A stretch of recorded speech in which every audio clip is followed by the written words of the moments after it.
Hey, it's Scotty. I'm a volunteer at the Los Angeles Guinea Pig Rescue, and let's talk about owning guinea pigs in a bad economy. Now, guinea pigs are inexpensive pets. Are they? Are they really? Guinea pigs can cost about $35 to $50 at pet shops, shelters, and rescues, but how much do they really cost per month? Guinea pigs can actually be more expensive per month than a dog or a cat. So let's talk about diet. 80% of a guinea pig's diet is hay, and then guinea pigs need about a cup, not an actual cup, but a bowl full of pellets per day, and they need a handful of veggies per day.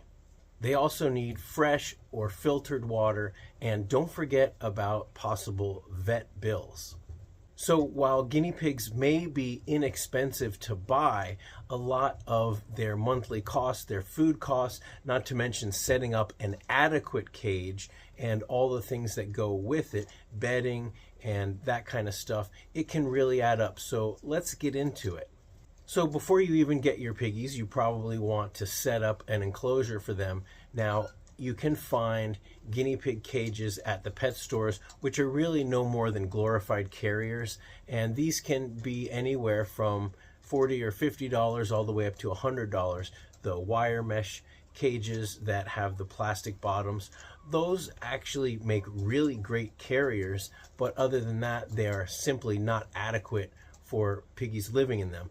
What we like are the build it yourself, or you can buy online, C&C cages. Now there's a number of types of these kind of C&C cages, and you can find them online, usually around $100. Now if you build it yourself, if you go on the cage setup section of my care guide, you will see that I have instructions on how to build it yourself, and depending on where you source the materials, you can actually save a lot of money. You can even build a C&C cage that would house 2 piggies for about $40 to $50. You can get a sheet of coroplast from anywhere from $25 to $30 or so, and you can get a package of these grids for about $20 to $30 as well. So anywhere from $40 to $60, you can build a really nice cage. Now, if you want the fancy cages, there are a lot of places online where you can get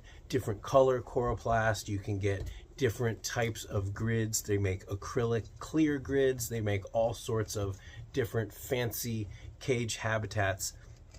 But for about a 10 square feet cage, you can save a lot of money by building it yourself.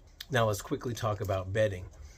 My piggies live on fleece, and fleece can be expensive to purchase. I recommend going on Etsy, or you can find some amazing fleece through the Plush Piggy fleece. The Plush Piggy has been created by one of the founders of the Southern California Guinea Pig Rescue, and it's some of the best fleece that I have ever used. In fact, it's even better than some of the more common fancy brands that you might find when you search guinea pig fleece. But you can save even more money if you want to make it yourself. You go to Walmart, you get some fleece, you get some cotton batting for the absorbent middle layer, and you could make what would really be, say, a $40 to $50 fleece pad. You could make it for probably half price or even less by sourcing your materials and doing it yourself. So if you know somebody who has a sewing machine, it doesn't take very advanced skills in order to sew a really nice fleece, and it will last years and years and years, practically forever. And the more the fabric wears down in the wash, the more it breaks down. The older they get, the more they're washed, the more absorbent they become. Just don't use any fabric softener. That kind of prevents the fleece from being absorbent from that wicking that it needs to do.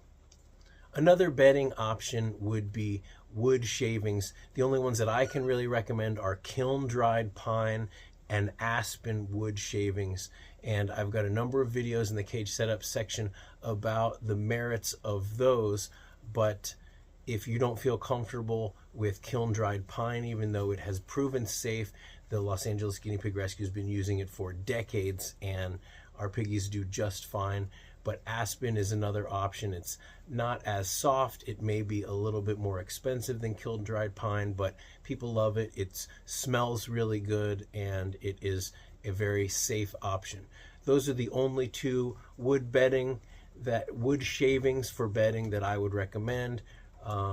Never use cedar. Cedar has really harsh oils and it's not good for them. So no cedar, but kiln dried pine and aspen are very safe. So once you've got your bedding and your cage setup handled, really your biggest costs, your reoccurring monthly costs, are going to be food. Guinea pigs are eating and pooping machines, and as we always say, 80% of a guinea pig's diet is hay. That is what they're constantly eating, constantly grazing on, and they need to have it available at all times. And guinea pigs need to have a big pile of hay or a hay rack stuffed full every day. They should always have hay. Now, this is actually good when we're talking about saving money and budgeting, especially when times are tough and our budget is tight, because hay being 80% of your guinea pig's diet, if you can buy in bulk, if you can save money on hay, then you're saving money on basically 80% of their food. So the ways I recommend doing that are going to a feed store. If you can buy hay in bulk by the bale, you can get a bale of hay for your guinea pigs, a bale of timothy or orchard grass for somewhere around $30 to $40 for a big, like a legit bale of hay. And if you can store it in bins just out of direct sunlight and out of wet weather, that hay will last. It can last up to a year. So that is one way that you can save a lot of money. Just for reference, there are anywhere between 20 and 25 guinea pigs here at any given time. Right now there's 24 in the house, and there's about 18 in this room, and then there's a couple pairs in the living room, and there's 3 other piggies in the bedroom. Piggies everywhere. But I go through a bale of hay for $30. I'm on orchard grass because I'm allergic to timothy, but I go through a bale of orchard grass about every 6 weeks, right? So about a month and a half for 25 pigs. So if you have 2 guinea pigs, then the hay is going to last you about 10 times as long, right? So that means that a bale of hay could last you almost a year. Now, if you just don't have a feed store near you, then you can buy hay in large quantities online. Small Pet Select, they have hay, $89 for a 40-pound box. And I saw Chewy had about the same for about $84. Now, I can definitely speak to the fact that Small Pet Select has really good hay. They have choices of first cut, second cut, and third cut, and they even have a little sampler box so you can try out the different ones. Now, of course, hay is a seasonal product, so even if it's at my feed store or the pet store or ordering online, sometimes it's going to be a little softer, a little harder. Sometimes there might be more little brown pieces, or it might be drier, or that just goes with the fact that it's a natural product being sourced from different locations all the time. But when you have a brand that you trust, what you're trusting is, right, I always say hay is hay is hay. If it's timothy hay, it's going to be of a certain quality. If it is orchard grass or whatever, it's basically hay. Any hay that you get anywhere that's made to be eaten by small animals is going to be fine.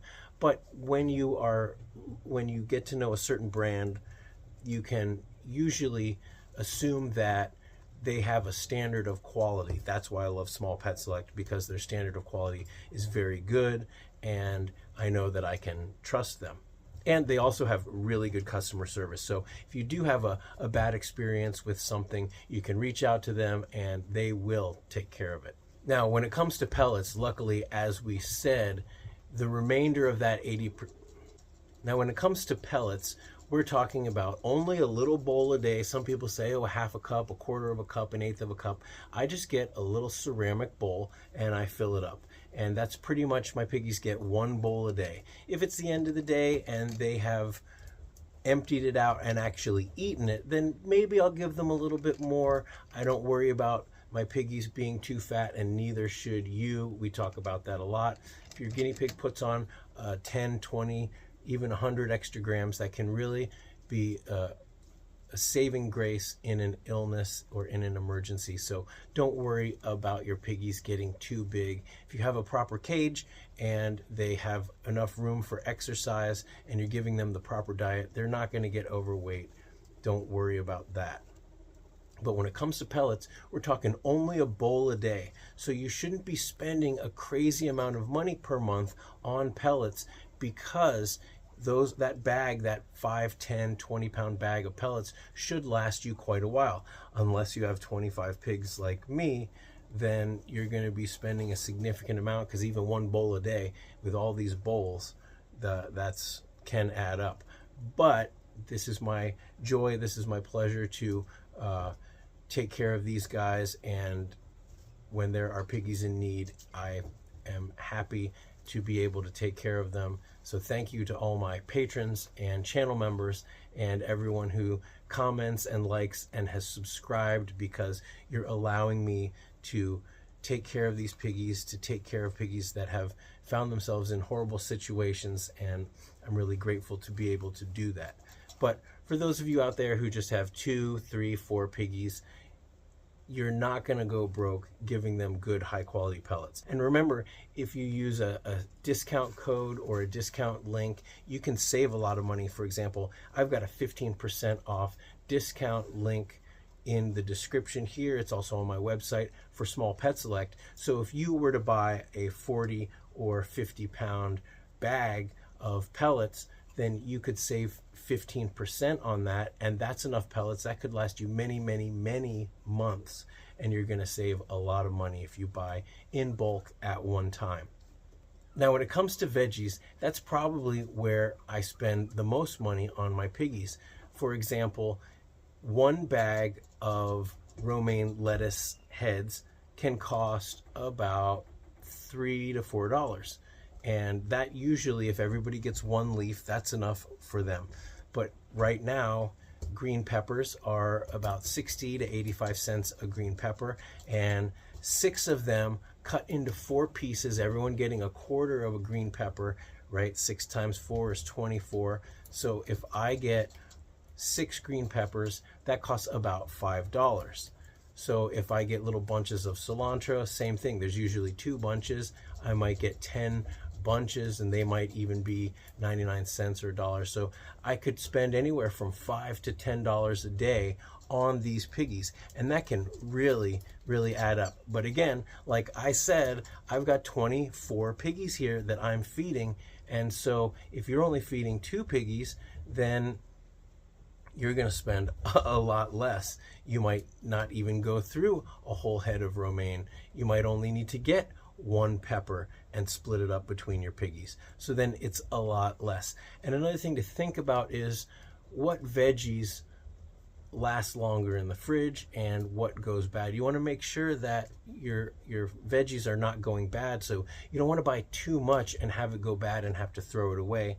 But you'll get into that rhythm. You'll figure out what your piggies like, what they don't like, and you will get into a good rhythm so that you're not wasting veggies, because that can really make a difference. If you buy too much and you have to throw it away, then you're just throwing your money away. So overall, you don't want to overfeed your piggies. You don't want to let it go to waste. The one thing I will say is that hay, you're gonna waste hay, because that's how it is. Piggies will eat half the hay. They'll spread it all around. They'll pee all over it. When I change my fleece, I noticed that in the trash can, and I made a video about this, the trash can is basically full of hay and poop, and a lot of that hay gets soiled. You want to change your fleece frequently. You want to change your whatever bedding you're using frequently, because the pee and the hay, that can get really gross. It could even get moldy. So you just want to make sure that that's not happening. But luckily, because hay is 80% of their diet, and because you're buying in bulk, you can throw some of that hay away, and it's not the end of the world, because you're not buying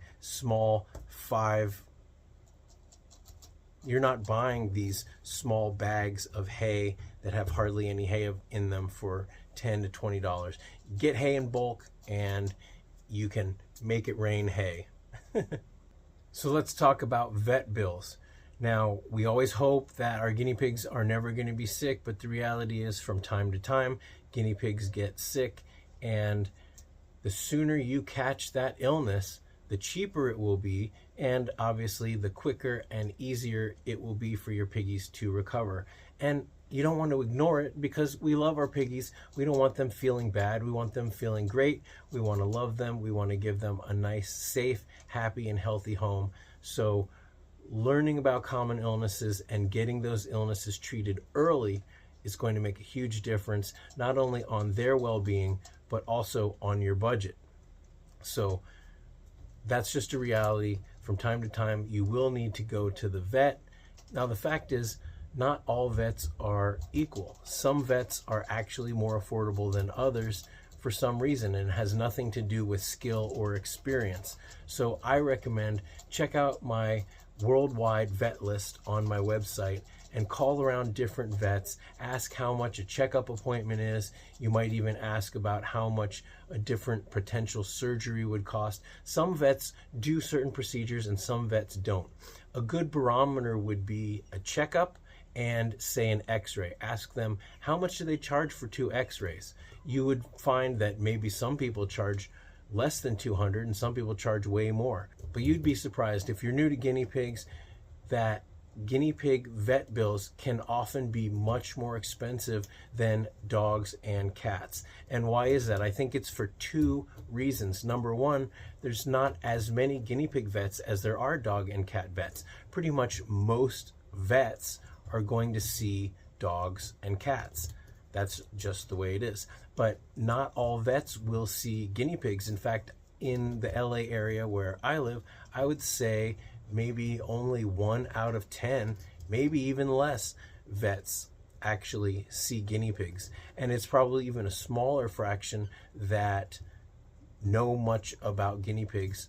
They may see them, they may be able to diagnose some illness, they may be able to prescribe, but there are very few and far between experts that are really familiar with guinea pigs, not just their biology, but their behavior. So I would say do the legwork, call ahead, find some vets that you trust. It's always good to have a couple vets. And another thing to think about is pet insurance. Guinea pig pet health insurance can save you if you are ever in a situation where you need to get multiple x-rays, medicine, and a potential surgery or some other procedure, not to mention follow-up vet visits. If you get in a situation where your guinea pig needs an emergency visit and multiple x-rays and medicine and a follow-up video, that could come pretty close to $500, possibly more, if the x-ray reveals maybe there is a stone that needs to be removed, or there is a lump that needs to be removed, or if there are teeth that need to be trimmed. And if that becomes a frequent thing, then you could be in for quite a regular bill. Now, this is not Obamacare. Guinea pigs are subject to pre-existing condition considerations and eliminations. So what you want to do as soon as you adopt, as soon as you get your piggies home, you want to get them pet insurance if that's something that you think is worthwhile. And let me tell you, in almost every case, it is going to save you. It is something that when you need it, you'll be glad you have it. And if you don't have it and then you need it, you'll be kicking yourself, especially if that illness then becomes a pre-existing condition, which you can't get covered in the future. So just something to think about. The pet insurance that I have for my piggies is nationwide. I don't have any affiliation with them other than I've had policies with them for many, many years. I learned about them through the LA Guinea Pig Rescue, and they have saved me a lot of money over the years. So check them out. I do have a video that actually, I'll put that video right here. It's about nationwide, whether or not it's worth it. Now, their plans are always changing. So you want to talk to them, you want to reach out and find out what policy might be right for you, what they currently offer, and whether or not it's going to suit your needs. But I found that it's definitely worth it. So sadly, at the LA Guinea Pig Rescue, there are plenty of people that surrender their guinea pigs because they can't afford to take care of them anymore. Don't let that be you. The whole point of this channel is to help guinea pigs in need and those that care for them, and to make it easy and fun, and to save you time and money and help you have a better connection with your piggies, and to prevent people from surrendering their piggies to the shelters, to the rescues. And don't be that person. If you follow these steps, I can guarantee that you will save a lot of money and a lot of hassle. And that's money that you can either save for an emergency, or you can put back into giving them the best life.